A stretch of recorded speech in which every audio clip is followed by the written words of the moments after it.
Hello friends, नमस्कार। मैं नितिन गहलोत आपका स्वागत करता हूं मेरे यूट्यूब चैनल में। तो दोस्तों, हम डिस्कस कर रहे थे वायरल डिजीज़ को। तो वायरल डिजीज़ के बाद हम डिस्कस करेंगे बैक्टीरियल डिजीज़ को। जो आज का हमारा फर्स्ट टॉपिक है बैक्टीरियल डिजीज़ का, एंथ्रेक्स रोग।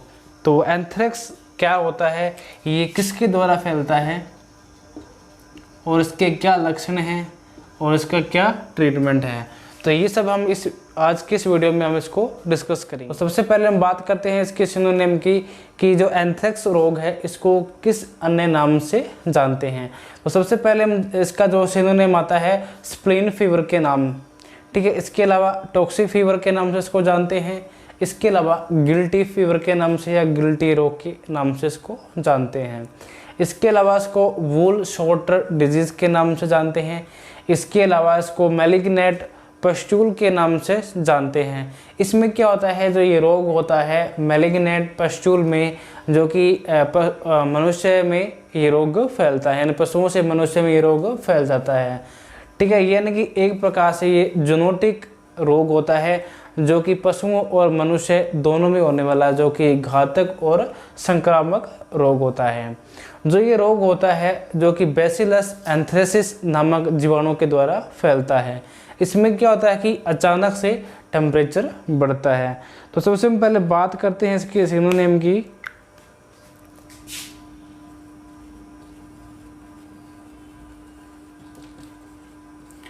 एंथ्रेक्स को स्प्लीन फीवर के नाम से जानते हैं। किसके नाम से जानते हैं? स्प्लीन फीवर के नाम से जानते हैं। इसके अलावा इसको टॉक्सिक फीवर के नाम से, टॉक्सिक फीवर के नाम से जानते हैं। इस रोग को और किस नाम से जानते हैं? गिल्टी रोग के नाम से इसको जानते हैं। इसके अलावा इसको वूल शॉर्टर डिजीज के नाम से जानते हैं।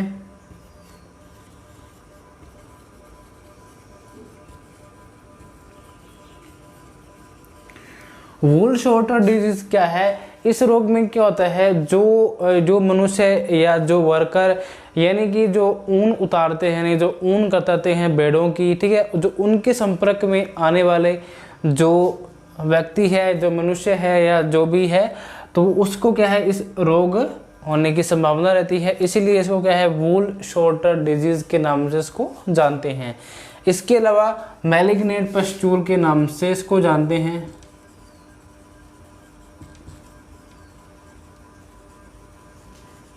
इसमें क्या होता है, जो ये रोग होता है मनुष्य में फैलता है। जो ये एंथ्रेक्स रोग है एक प्रकार का क्या है, जूनोटिक डिजीज है, यानी कि पशुओं और मनुष्य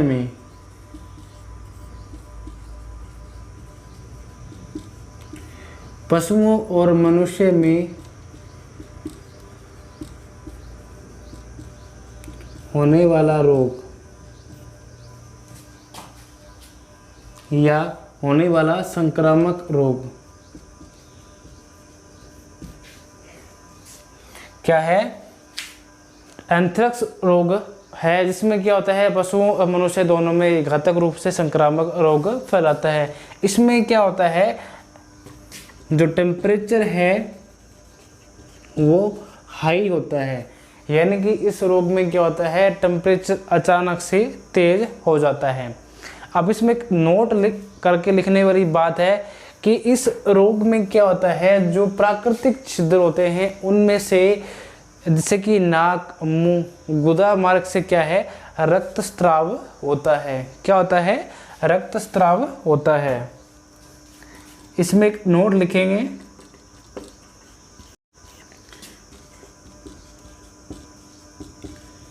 इस रोग में प्राकृतिक छिद्रों से क्या है, रक्तस्राव का होना। इस रोग में क्या होता है, प्राकृतिक छिद्रों से, जैसे कि नाक, मुंह, गुदा द्वार के मार्ग से क्या है, रक्तस्राव होता है। ठीक है, जो कि खून, इसमें और क्या होता है, जो खून का थक्का है वो नहीं बनता है और पशु की अचानक से मृत्यु हो जाती है। इसमें क्या होता है, खून का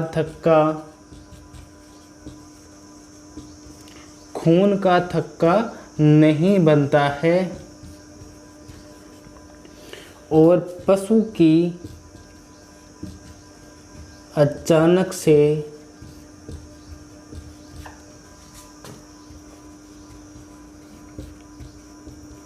मृत्यु हो जाती है। तो सबसे पहले मैंने इसके सिनोनिम की बात करी थी कि इसको स्प्लिन फीवर के नाम से, इसको टॉक्सी फीवर के नाम से, गिल्टी रोग और वुल शॉर्टर डिजीज और मैलिग्नेंट पस्ट्यूल के नाम से इसको जानते हैं। जो ये रोग होता है जो कि मनुष्य और पशुओं दोनों में होने वाला ये घातक और संक्रामक रोग है। इस रोग में अचानक से क्या है, टेम्परेचर बढ़ता है। इसमें हमने एक नोट लिख के बात लिखी थी कि पशु के जो प्राकृतिक छिद्रों से क्या है, जो रक्त स्राव होता है और इसमें क्या जो खून का जो थक्का है वो नहीं बनता है और पशु की अचानक से मृत्यु हो जाती है। और इसमें एक नोट लगाकर एक और बात लिखेंगे कि जो इस बीमारी में क्या होता है, जो स्प्लीन का आकार है वो बढ़ जाता है। क्या होता है, इसमें स्प्लीन का आकार बढ़ जाता है। इसमें एक और नोट लगाकर लिखेंगे, इस रोग में क्या होता है, इस रोग में स्प्लीन का आकार बढ़ जाता है। इस रोग में क्या होता है, स्प्लीन का आकार बढ़ जाता है और क्या है, प्राकृतिक छिद्रों से क्या है, रक्त स्राव होता है और खून का थक्का नहीं बनता है और पशु की अचानक से मृत्यु हो जाती है। अब बात करते हैं इसकी इटियोलॉजी की, यानी कि कौन सा रोग कारक है जो कि एंथ्रेक्स रोग फैलाता है। जो इसमें इम्पोर्टेंट बात है, जो इसका रोग कारक कौन सा है, बैसिलस एंथ्रेसिस नामक जीवाणु है, जिसके द्वारा क्या है, जो एंथ्रेक्स रोग होता है वो पशुओं में फैलता है।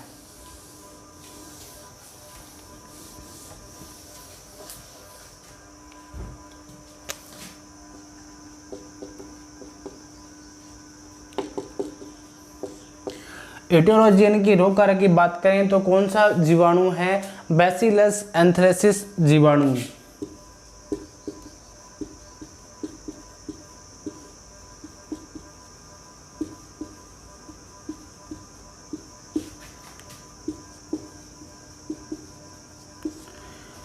इस जीवाणु के द्वारा क्या है, जो एंथ्रेक्स रोग है या स्प्लीन फीवर है जो कि पशुओं में ये रोग फैलाता है।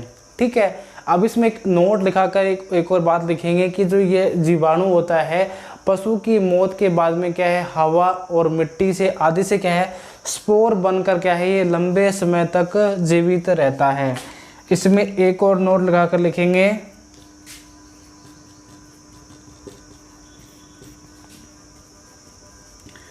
इस रोग में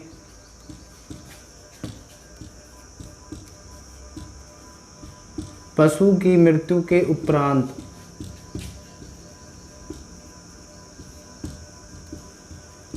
इस रोग के यानी कि जो पार्टिकल है, यानी कि जो इसके जो स्पोर हैं जो कि मिट्टी और हवा में क्या है, लंबे समय तक जीवित रहते हैं। यानी कि जो बैसिलस एंथ्रेसिस जीवाणु होता है जो पशु की मृत्यु के उपरांत भी क्या है, ये हवा और क्या है, मिट्टी में लंबे समय तक क्या है, स्पोर बनकर जीवित रह सकता है। अब बात करते हैं इसके ट्रांसमिशन की। इस रोग में क्या है, जो ट्रांसमिशन है वो कैसे होता है। जो बैसिलस एंथ्रेसिस जीवाणु है और जो कि पशुओं में किस प्रकार से क्या है, रोग का ट्रांसमिशन करता है। अब सबसे पहले बात करते हैं कि जो इस रोग में जैसे कि जो पशु की मृत्यु जो होती है, जो भी जो खाल यानी जो पशुओं की जो खाल उतारने वाले जो व्यक्ति होते हैं उनमें सर्वाधिक ये रोग क्या है, सर्वाधिक फैलता है। इसके अलावा जैसे कि जो ऊन उतारने वाले जो संपर्क में आने वाले जो भी व्यक्ति हैं उनको भी क्या है, ये डिजीज़ प्रभावी करता है या उनको ये इन्फेक्ट करता है। जैसे कि सबसे पहले बात करते हैं इसकी ट्रांसमिशन की, तो जो इस पे खाल उतारने वाले व्यक्तियों में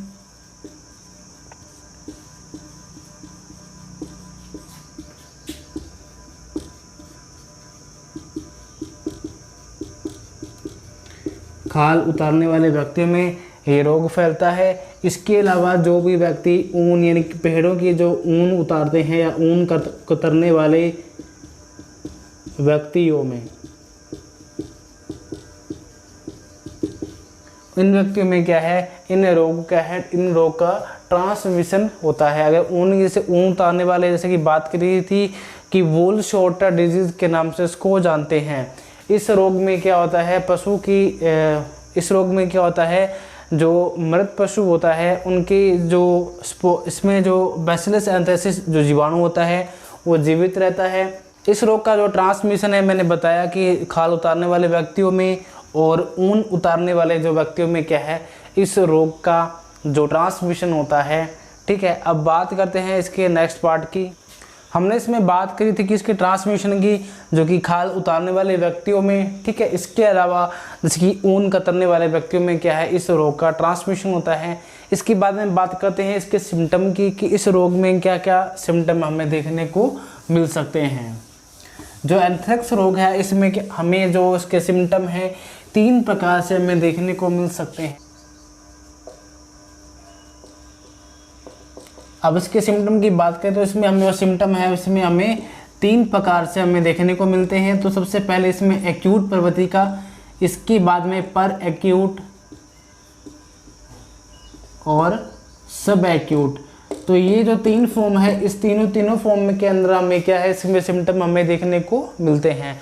जैसे कि अगर बात करें इस रोग में क्या होता है, टेम्परेचर अचानक से बढ़ता है। क्या होता है, इस रोग में अचानक से जो टेम्परेचर है अचानक से बढ़ता है। इसमें क्या होता है, नाड़ी दर का बढ़ना, इसके अलावा श्वसन दर का बढ़ना। ठीक है, श्वसन दर का बढ़ना। इसके अलावा जैसे कि डिस्पनिया, जैसे कि सांस लेने में पशु को तकलीफ होती है। इसके अलावा जैसे कि मांसपेशियों में क्या है, कंपन होना। क्या है, मांसपेशियों में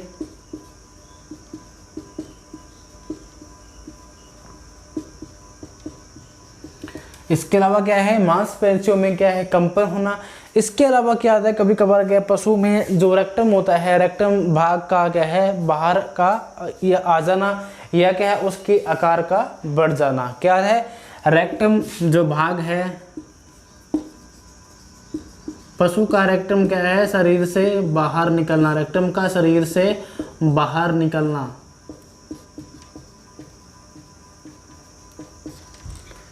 ठीक है, इसके अलावा और क्या हमें सिम्टम देखने को मिल सकते हैं, इसमें कभी कभार क्या है, पशुओं में गर्भपात होने की संभावना भी रहती है। कभी कभार क्या है, पशुओं में गर्भपात हमें देखने को मिल सकता है।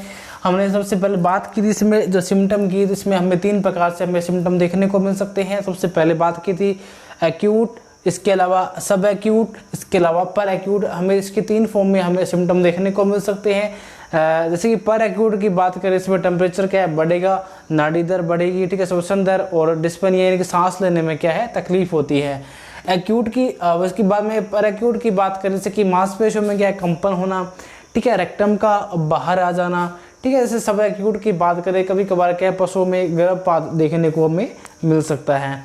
अब बात करते हैं इसमें एक नोट का, अगर एक बात लिखेंगे कि जो पशु के मृत्यु के दौरान क्या है, प्राकृतिक छिद्रों से क्या है, बिना जमा जो खून क्या है, खून का स्राव होना।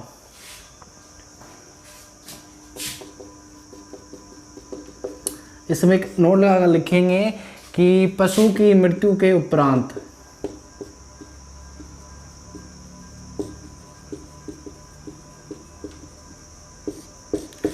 पशु की मृत्यु के उपरांत क्या है, जो प्राकृतिक छिद्रों से क्या है, बिना जमा खून आना। क्या है,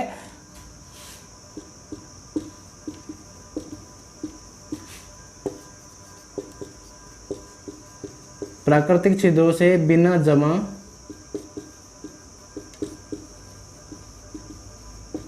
खून का आना। ठीक है। इस रोग में क्या होता है, जो पशु की जो मृत्यु के उपरांत क्या है, जो प्राकृतिक छिद्रों से क्या है, बिना जमा हुआ खून क्या है, स्त्राव होता है या खून आता है। ठीक है। अब बात करते हैं इसके ट्रीटमेंट की। इसमें जैसे कि ट्रीटमेंट जो होता है, स्पेसिफिक कोई ट्रीटमेंट इसका संभव नहीं है। ठीक है। इसमें हम जैसे कुछ इंजेक्शन इसमें हम यूज़ कर सकते हैं। जैसे कि ट्रीटमेंट की बात करें, जैसे कि सबसे पहले इसमें पेनिसिलिन इंजेक्शन, इसमें से पेनिसिलिन इंजेक्शन इसका हम इसमें यूज़ कर सकते हैं। इसके अलावा जैसे कि टेरामाइसिन और इसके अलावा जैसे कि एम्पिसिलिन इंजेक्शन हम इसमें यूज़ कर सकते हैं। एम्पिसिलिन इंजेक्शन, इसके अलावा जैसे कि टेरामाइसिन, तो ये इंजेक्शन है कि हम इसके ट्रीटमेंट में हम इसमें यूज़ कर सकते हैं। अब जैसे कि बात करें कि जो इसका एंथ्रेक्स रोग का जो कंट्रोल है वो हम कैसे कर सकते हैं। कंट्रोल की बात करें, जैसे कि जो मृत पशु होती है, जो उसकी बिछावन होती है, उसको क्या है जला देना चाहिए। ठीक है। फार्म को क्या है साफ़ करना चाहिए, फिनाइल से उसको धोएं। ठीक है। और बाकी ऐसे स्वस्थ पशुओं में क्या है 3 वर्ष तक क्या है जो पशुओं का टीकाकरण होता है। इसमें जो वैक्सीन यूज होती है एंथ्रेक्स स्पोर वैक्सीन, कौन सी इसमें यूज होती है, एंथ्रेक्स स्पोर वैक्सीन। जो एंथ्रेक्स रोग है, इस रोग में क्या है एंथ्रेक्स स्पोर वैक्सीन जो कि लाइव जो वैक्सीन होती है इसका यूज किया जाता है। अगर एक बात लिखेंगे कि इस रोग के अंदर शव परीक्षण नहीं करना चाहिए। क्या नहीं करना चाहिए, इस रोग में शव परीक्षण नहीं करना चाहिए।